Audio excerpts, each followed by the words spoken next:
The usage of graphs to model and solve machine learning problems is becoming very popular.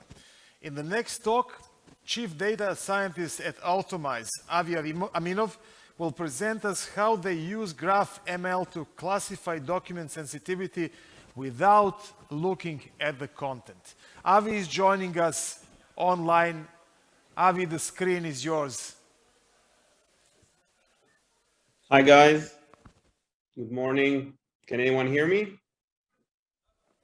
Give me some indication. we can. Yes, you can go on. We hear loud and clear, and we see your Great, presentation. great. So happy to attend, although I would have liked to attend personally, but due to technical difficulties, I wasn't able to. Good luck with the Zoom for that. So as presented, I'm Avi Aminov. I work at Authorization as the Chief Data Scientist. I previously worked at Akamai and Twiggle. I have two kids. They usually get along, especially if there are snails around to look at. And I'm here to talk about a little bit about graphs and about neural nets and like how they operate. First of all, why graphs? Graphs were mentioned just right now in the previous talk. And what we would like to do, the information that we like to represent with graphs is to not look at the data points that we're examining individually, but rather look at the interactions between them. And this gives us a lot of power, a lot of expressive power and predictive power when trying to come up with schemas for predicting and analyzing data. So let's look at a few examples. Most of you know them, but just to give a good line for us to talk to. So social networks are highly researched right now in the past 15 years. They're a great source of data for analysis of networks, but they're not the only type of network that we can look at. We can look at train stations. We can look at event graphs as graphs. Computer networks, of course, they are graphs. Knowledge graphs are a specific type of graphs that are heavily investigated, where we present real world knowledge about objects and their relations, and we encode it as a graph. Code can also be represented as graph. We can look at the execution flow or the data flow of the code as a graph. Neurons are a very interesting graph, and also molecules, although they are small, they're still, some of them are huge, but they can also be modeled as graph, and we can say something about, learn from their structure about their attributes. So a bit about what we're going to talk about. I'm going to present some graph ML tasks and talk about specific examples of how they are used and great achievements that were achieved in the past decade or so, where with the rise of graph machine learning. I'll talk a little bit about message passing on graph, which will be the introduction to graph neural networks and how they operate. In a nutshell, we're not going to be experts on graph neural nets after this talk, but we are going to understand a little bit about how they operate. Hopefully, it will help you get started with it if you want. And I'll talk briefly about what we do at Authorization. This is just, for the moment, just a POC, but really hope to scale it out and really roll out a fully workable solution in the next few months. So in overall about the tasks, we can look at tasks at the node level. This is the most common use case, I think. You want to say something about a specific entity in the graph of a certain type. Another type of task that we have can be on the edge level. We can ask about two different nodes, whether they should be connected or not. For example, this is called link prediction. We have tasks on the graph level, where we can talk about graph level prediction or generation. We want to generate specific types of graph, random graphs, or graphs that have specific properties. And prediction, we want to say something about the graph as a whole. For example, a molecule, we want to say whether it's toxic or not, whether it heals something or not, treats a certain disease. And there are tasks at the subgraph level, where we want to say something about the subgraph, like a specific part of the graph, or we want to detect how how the graph is compounded of communities, which in networks, in social networks, that would be like real communities, like friendship communities. And in traffic, it could be like a city or a great intersection, a bunch of roads that are interconnected, and you can look at them, you can navigate through them. Let's talk about, let's dive into specific examples. So for example, an example for node classifications is categorizing papers, research papers into categories. This is a nice depiction from a work in 2016 where they used graph neural networks to classify documents into 6 categories. The input here would be a citation network, papers citing each other. So here, if the nodes are papers, and if a paper U cited paper V, they would have an edge between them. It's a directed edge. And what we're given here is the network itself, the connectivity. We're given a bag of words for each paper with the common words that are used, you know what bag of words are. And some of the papers are tagged, which is basically a semi-supervised task, or as some prefer to call it, self-supervised. And the output that we need to generate is the paper category for all the nodes. And they did that with graph neural nets, which we're going to dive into later. Another example for a graph machine learning task is link prediction, where we're typically giving, for a recommender system, we are giving 2 types of nodes. One would be users, but it's most of the time is users. And on the other hand, we have items, and items can be either be movies or merchandise we want them interested in, or music. And our task here is to generate recommendations that the user might like. And we do that based on the nodes. The nodes are the users and the items. So we have two types of nodes here. It's called the bipartite graph. And edges between the 2 types, and we would have an edge between a user and item if they have done an interaction with it. So it either can be some general interest in that specific item, or that that user has bought this item. And what we want to do is generate these recommendations, which are depicted here in a dashed red line. We want to say, okay, that user was interested in these 2 movies. Clips of basketball. So we want to recommend that clip to that second user. And here we have a nice example, and this is where the expressive power of graphs comes into play. Because what they have done in this work is compared their recommendations to recommendations that were done using different types of information. So for example, these are recommendations that were done using only the visual traits of the photo that we want to recommend. Here they wanted to recommend pins to Pinterest users. It's work by people with Pinterest. So if you look only visually, you can see that the recommendations here are generally looking for circles, and like a circle of things. So here we have plants, sprouts to be exact, and I'm giving food, which is not exactly what this is similar to.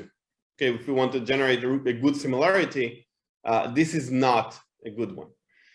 If we look at annotations, only the tags or the text, you can see that you're given sprouts, but different kinds of sprouts, and no ground.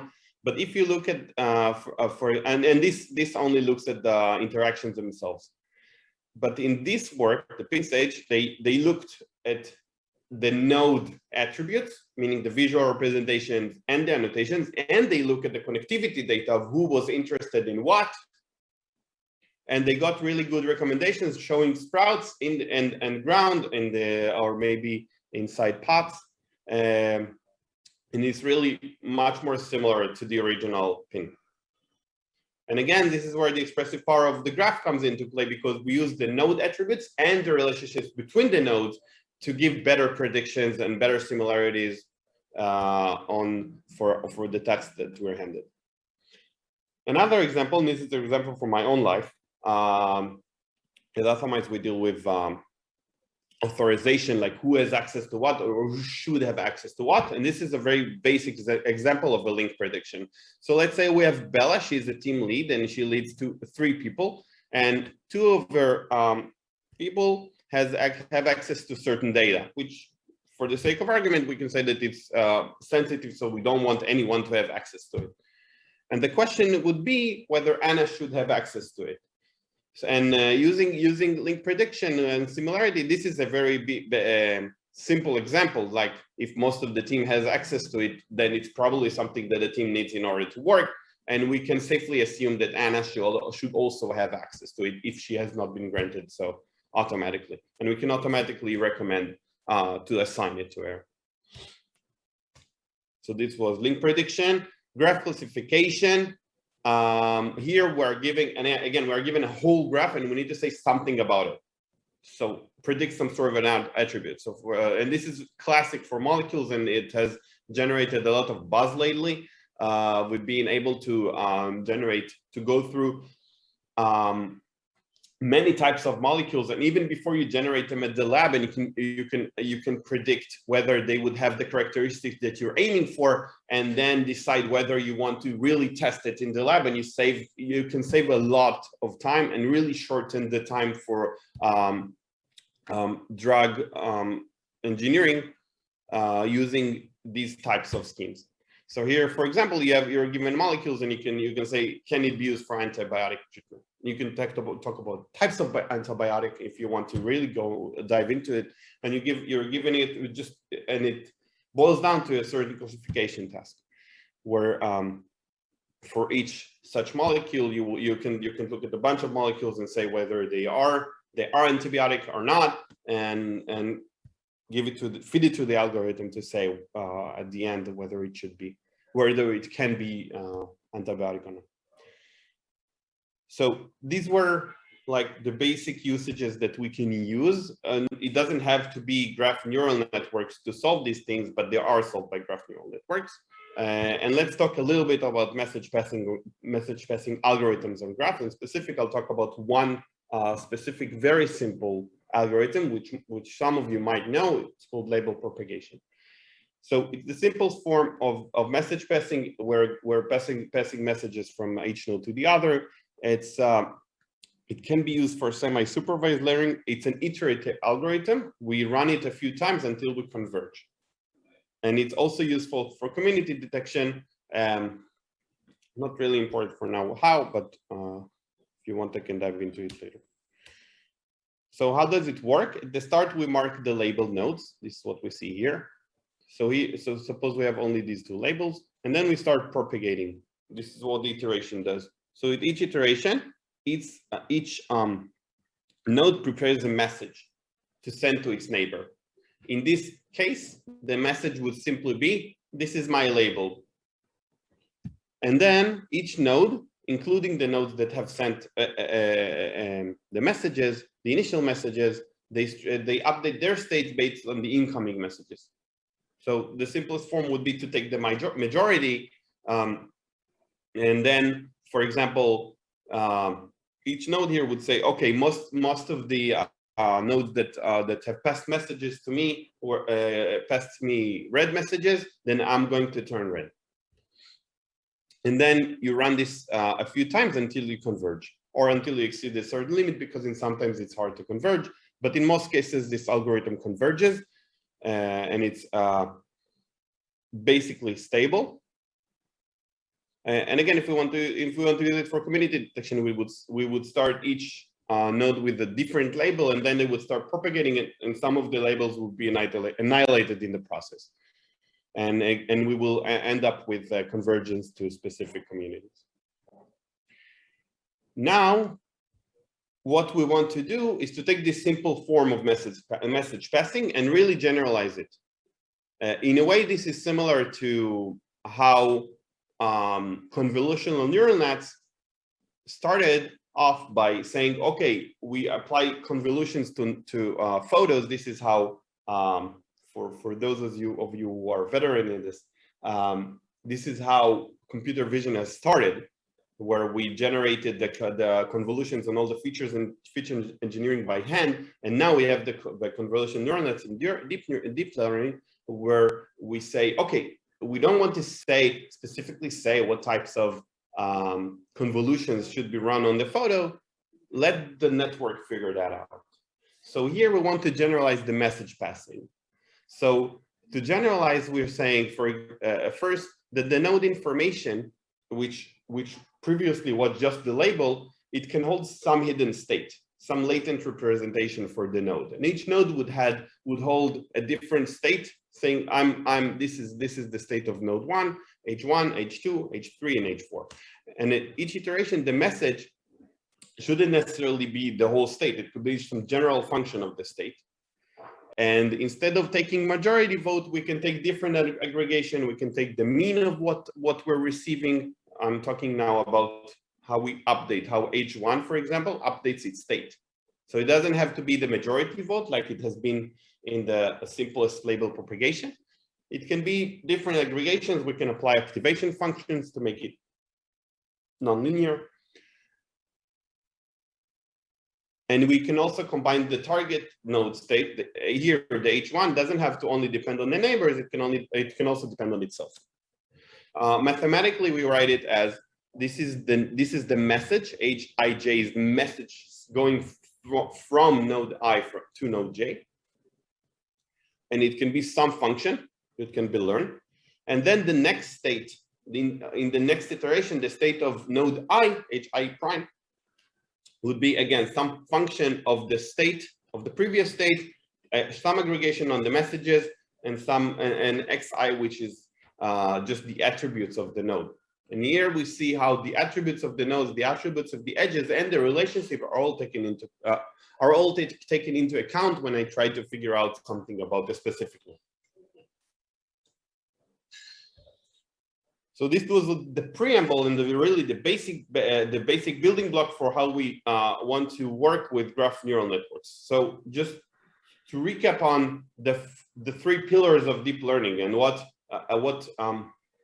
differential learning or differential programming is all about. What we aim for in differential programming is to have data. We have some target or loss, something that we want to adjust our function to minimize, and we have the architecture of the network. And we work in a way that we don't say specifically, we don't code the architecture specifically saying what should be done at each iteration, but we do, we specify the architecture and we let the framework figure it out for us.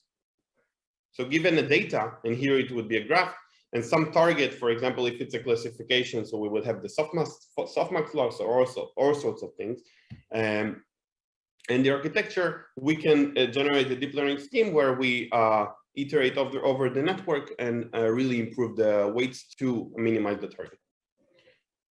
So how the architecture looks like, and this is a bit complex. You don't have to grasp everything, but I'm just going to try and explain this.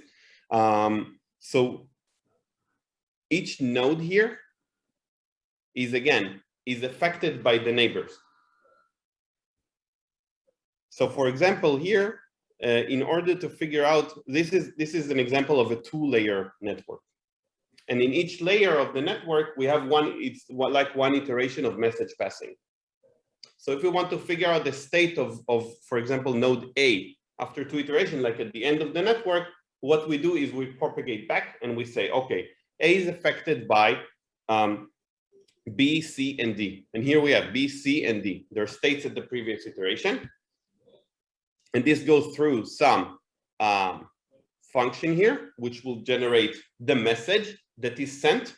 This is the gamma here is some aggregation function. And here we get the function for the neighborhood of A. This is the neighborhood of A, combined with the previous state of A, going through some certain function and generating the new state of A.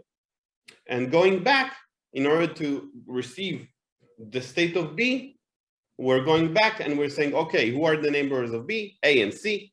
This goes again through some function to generate the message, some aggregation function to generate, again, the message from all the neighborhood, and we're updating state B.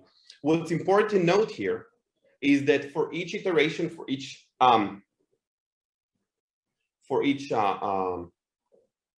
layer of the neural network, these blocks are recurring.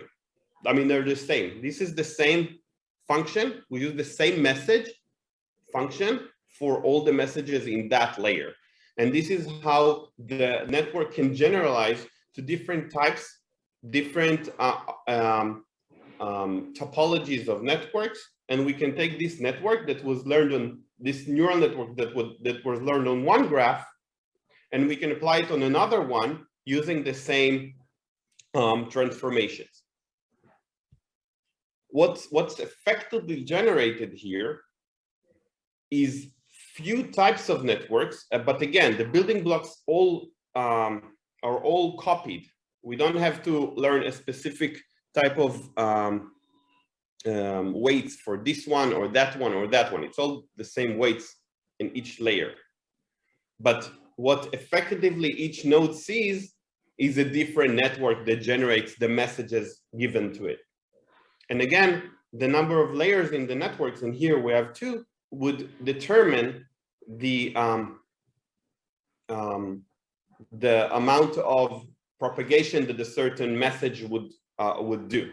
So we do two iterations. That means two messages, meaning that each node will be affected by nodes that are two hops apart from it. And this defines the receptive field of the networks in a sense. And this is very similar to what we, again, for those of you who are a bit familiar with computer vision, this is very similar to the receptive field that we look at in computer vision as well. This is again the architecture. So again, the layer is the message, as each layer is a message passing iteration. So we have to consider that when we're building the network. There are repeating blocks on each layer, which generalizes, which causes the generalization of the network. And what's important to note is that we can stack other types of network for preprocessing. So for example, this node, the initial state of it, the hidden state, can contain, for example, if this node was a photo or some piece of text, I can put inside the initial embedding of the text embedding or their image embedding for that node and use that as the initial hidden state for it. And since this is all, this can all be propagated back and this is all differentiable, we can train the network that is used for preprocessing together with the graph neural network itself in one go, if we want to. And this gives us a lot of power when using graph neural networks. Now I'm going to talk a little bit about our use case at Atomize. Part of what we're interested in is to mark interesting files. So what do we mean by interesting? We mean sensitive in the way, in the sense that we want to keep them contained and not have like external users have access to them, or people inside the organization that are unrelated to the file. So for example, I might have a report here that can be a financial report that an accountant made and is sent directly to the CEO or the CFO for that matter. And on the other hand, we can have just a picture of a fish, which is interesting, but not sensitive, not something that that is important to track the exact amount of people that have access to it. So in a sense, but not in a sense, this is basically a document classification task.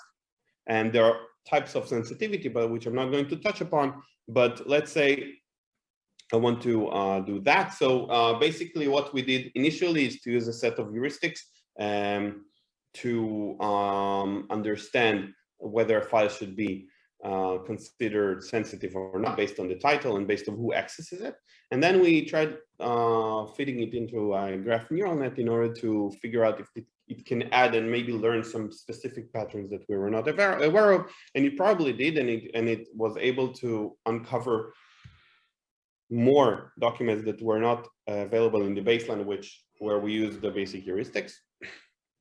It has some false positive, but it's great because we can use it as negative examples. Because at the first iteration, we only had positive examples, which put us in the positive, we have only positive data. There's a whole scheme for how to deal with that. It's called positive unlabeled training, for those of you who are interested. But now that we have some negative examples, it can really make it easier. The challenges that we're facing right now is that we have multiple types of nodes and relationships. So we have to generalize the way we look at graph neural nets. The size of the graph is sometimes huge for some of our customers. They have like tens of millions of documents. So we have to somehow look at subgraphs and batches. And the third one is deployment. There's a lot of discussion going around also in this conference on MLOps and how you generalize the process of machine learning and generate reproducibility for machine learning. But not a lot is being discussed about how to do this with graph data. This is one of the challenges we face. Summary. So graphs can represent real-world data in an intuitive way, because some data that we know, and we discussed about it at the beginning, is naturally represented as a graph or a network, and it makes sense to deal with it this way, because that's the way it is in reality. Using the relationship between objects can lead to powerful prediction because it combines the node attributes themselves and the connectivity between them.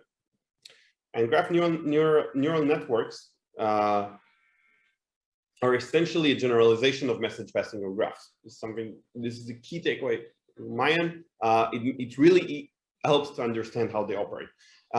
If you want to start with it, there are great courses. I put links here, but one of them is a Stanford course, really perfect. And another is by Michael Bronstein. I haven't taken it, but I have heard good stuff about it. And you can look at tutorials for the relevant libraries that you can look it up and really start with the tutorial, and the tutorials are great from experience. Thanks a lot.